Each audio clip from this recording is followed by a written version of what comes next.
The American dream. Productive years followed by a long, golden retirement. Time to reap the rewards of a lifetime of hard work and saving. Time to relax and enjoy the good life. When retirement does arrive, however, the reality is we often face very difficult decisions concerning our retirement savings. The truth is that many things can affect our income and way of life during retirement. Things like stock market volatility, low interest rates, inflation, and many other unforeseen obstacles that pose special challenges to our golden years.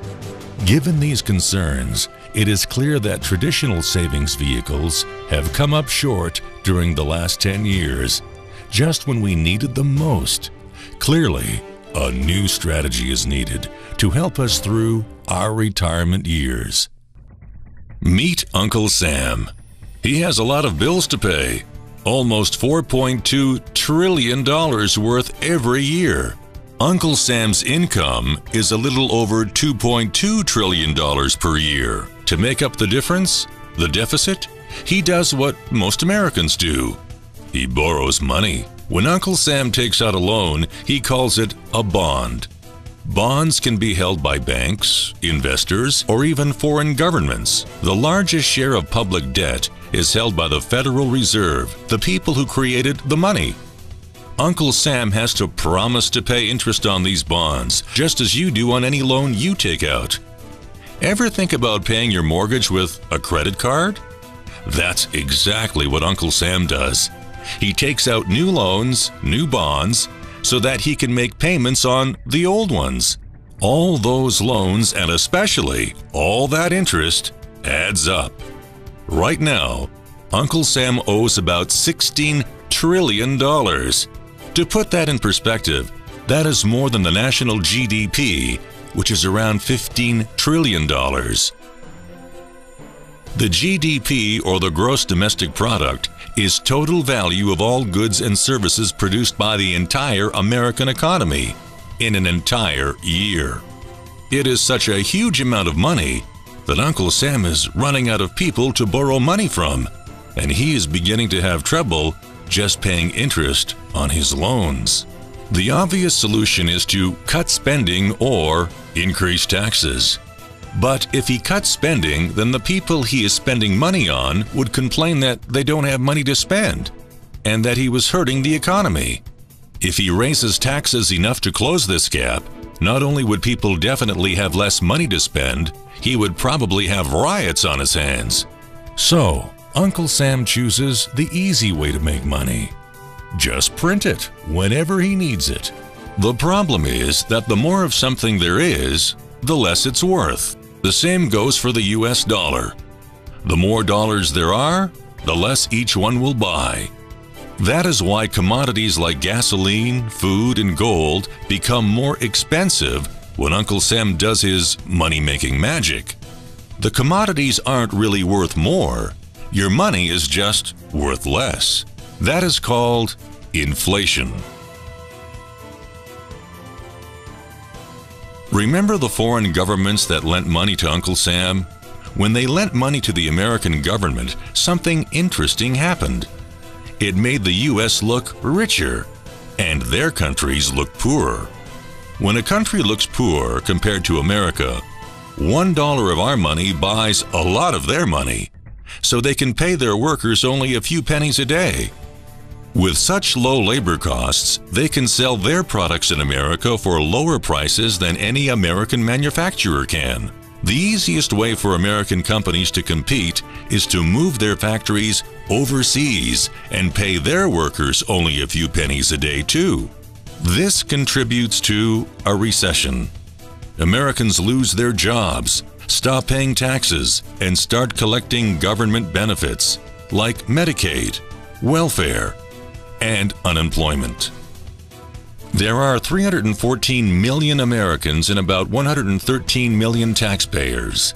47 million of these Americans are food stamp recipients, 47 million on Medicaid, and 25 million Americans are unemployed. This means that Uncle Sam has even less income and even more expenses. At the same time, the people who still have jobs are desperate to keep them, so they tend to do more work but not get paid anymore. When your dollars are worth less and you're not earning more of them, that's called stagflation. And this is why Uncle Sam is in a catch-22. He can't raise taxes or cut spending without making the recession worse. And he can't have the Federal Reserve create more money without making inflation worse. For now, he can keep borrowing more money, but since he can't even pay the interest on the loans that he already has, it just makes his inevitable bankruptcy even worse.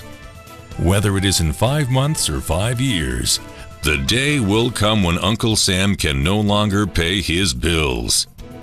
When that happens, the banks, investors, and foreign governments who are counting on that money won't be able to pay their bills.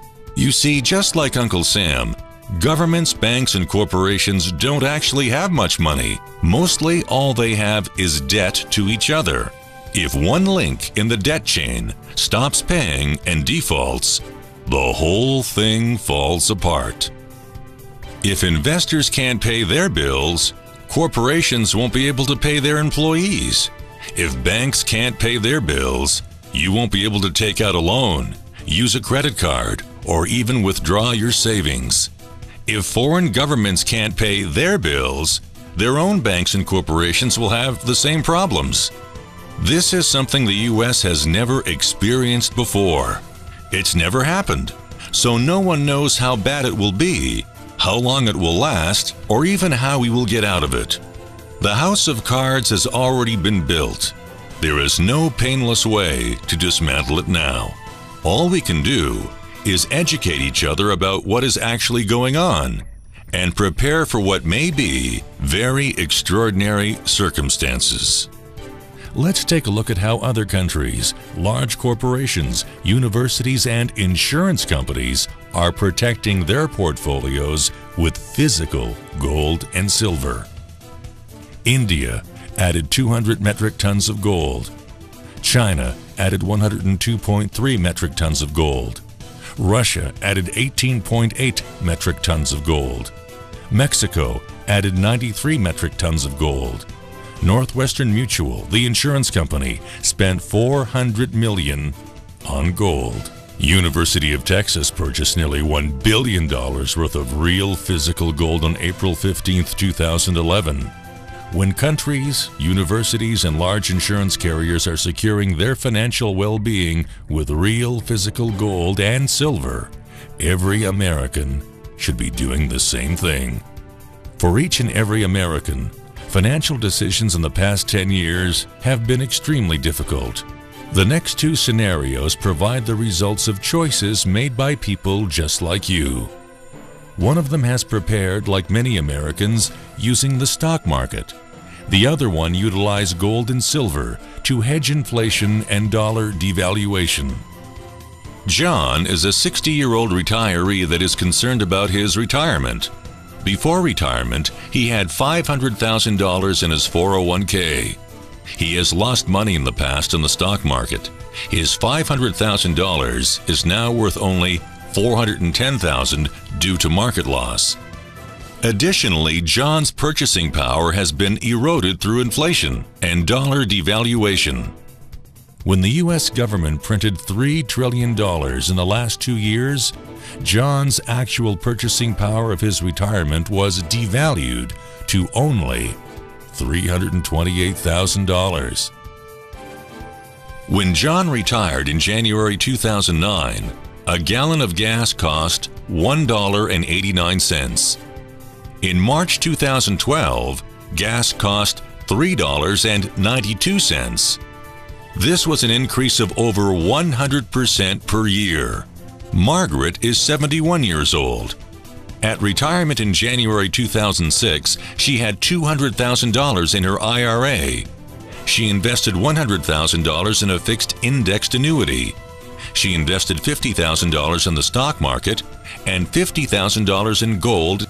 The value of her annuity grew by 3.25% per year.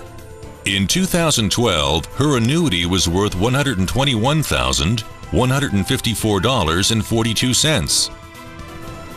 Margaret lost money in the stock market, and after 6 years, she is left with only $49,705. Margaret's $50,000 purchase of gold grew to $151,525 by January of 2012. Stock market provided negative returns. Her annuity increased $21,154. Her gold increased $101,705. She more than tripled her money. Her total portfolio is valued at $322,384.42. Margaret's gold outperformed all of her other investments. Initially, gold made up only 1/4 of her portfolio. In only 6 years, her money invested in gold tripled and now makes up nearly half of her portfolio. A problem is a question to be considered, solved, or answered. Problems have solutions. A predicament is a difficult, unpleasant, or embarrassing situation. Predicaments have outcomes. Now, we'd like you to ask yourself, is the United States in a problem they can solve, or a predicament with an unknown outcome? In reality, if the U.S. government had a solution for our current predicament, don't you think that they would be using it today to resolve our economic issues today? Since there are no solutions, the U.S. government has only one choice: print more and more money, making the dollar worth less and less until it finally becomes worthless. It's time for you today to protect your portfolio from the devastating effects of inflation and dollar devaluation. Diversify into real gold and silver. The U.S. government will never put America back on the gold standard. It is up to you as an individual to create a solid gold and silver standard in your own portfolio. Money-wise Americans have at least 15 to 30% of their portfolio in real physical gold and silver. Remember, the world's reserve currency is today, and always has been, gold and silver. Royal Metals Group has 1,458 trusted precious metals advisors across the nation. Royal Metals Group works exclusively with professionals in the insurance and financial industry. Royal Metals Group was created because nationally, there was no safe, secure, or cost-effective manner to purchase metals from a trusted source like your insurance agent or financial professional. Royal Metals Group is the only Patriot Act compliant, trusted precious metals advisor platform in the nation, where you can safely, securely, and cost-effectively purchase gold and silver. Start building your gold-plated portfolio. Contact your Royal Metals Group trusted precious metals advisor today.